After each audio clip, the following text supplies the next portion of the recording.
जय श्री राम भक्तों, स्वागत है आपका मेरे एलडीएस धाम चैनल पर। आप कैसे हैं? श्री हनुमान जी और श्री नीम करोरी बाबा जी से अरदास करती हूँ कि आप स्वस्थ रहे और मस्त रहे। आज मैं रामायण और रामचरितमानस के बारे में बताना चाहती हूँ। रामायण और रामचरितमानस में कोई अंतर नहीं है, केवल नाम का अंतर है। रामायण वाल्मीकि जी ने संस्कृत भाषा में लिखी थी, पर कलयुग में संस्कृत पढ़ने वालों की संख्या कम हो जाएगी, इसलिए श्री गोस्वामी तुलसीदास जी ने रामचरितमानस का नाम देकर अवध भाषा में लिखा है और उसका हिंदी में भी अनुवाद लिखा है। रामायण बहुत पुराना ग्रंथ है, महाभारत से भी पहले लिखा हुआ ग्रंथ है। जिस घर में रामायण होती है उस घर में श्री राम जी का वास होता है। रामचरितमानस श्री गोस्वामी तुलसीदास जी के सारे जीवन की तपस्या का निचोड़ है। रामायण हमें अपने धर्म पर चलना सिखाती है। जिन्हें संसार रूपी सागर से तैर कर पार जाना है उन्हें एक किनारे से लगाती है।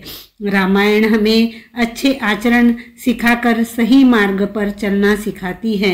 यदि हमारे घर में रामचरितमानस है तो उसे रोज जरूर खोलना चाहिए। उसकी रोज पूजा कर हमें वंदना करना चाहिए। हमें रोज रामायण पढ़ना चाहिए।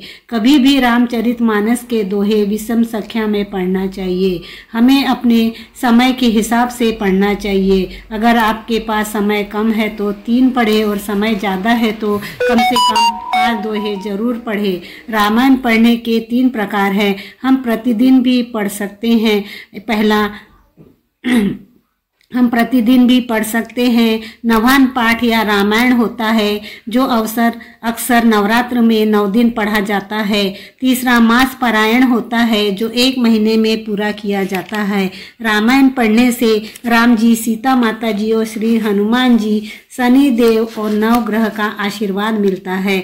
घर में यश और बरकत बनी रहती है और माँ लक्ष्मी जी की असीम कृपा होती है। मुझे जब रामचरितमानस के बारे में ज्ञान हुआ तो मैं कई बार सोचती थी कि रामचरितमानस खरीद कर लाऊं। फिर कभी मन में आता था कि अपन पवित्र ग्रंथ को खोल नहीं पाए तो ऐसा मन में हमेशा संशय चालू रहता था।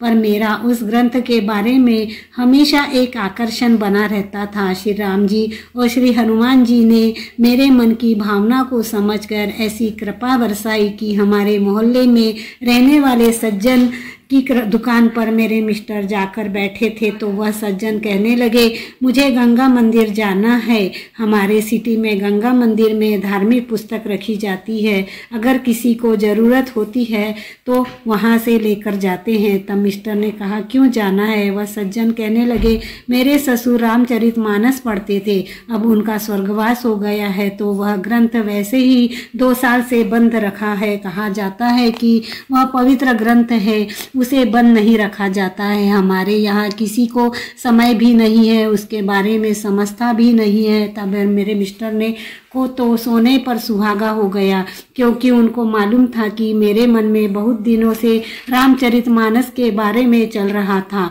उन्होंने कुछ नहीं सोचा और कह दिया, मुझे दे दो। मेरे मिसेस की बहुत दिनों से इच्छा थी। तब उन्होंने कहा, लेकर जाइए। तब मेरे मिस्टर ने मुझे कुछ नहीं बताया, केवल इतना कहा कि आप कल नहा धोकर तैयार रहना, आरती सजा कर रखना। कल मैं अपने घर राम जी, सीता राम और श्री हनुमान जी, महादेव जी को लेकर आऊँगा। तब मेरे मिस्टर ने दूसरे दिन नहा धोकर लाल कपड़ा ले जाकर पुस्तक रामचरितमानस को नमस्कार कर उसे लाल कपड़े में लपेट कर ले आए। कल मैं अपने घर ले आए। मैंने जब उनकी दरवाजे के बाहर पूजा आरती उतार कर घर में जब लाई और खोलकर देखी तो मेरी खुशी का ठिकाना नहीं था। इसकी कोई सीमा नहीं थी।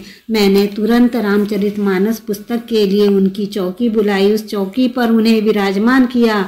हमारे राम जी और हनुमान जी ऐसे ऐसे हैं, हमारे मन की भावना समझ जाते हैं और पूरी करते हैं। मेरी एक बार पूरी रामायण पढ़कर हो चुकी है और मैं रोज 5 दोहे श्री हनुमान जी को सुनाती हूँ। ऐसे हैं हमारे कृपालु, दयालु और संकट को हरने वाले श्री हनुमान जी। बोलो श्री नीम करोरी बाबा जी की जय। बोलो श्री हनुमान जी की जय।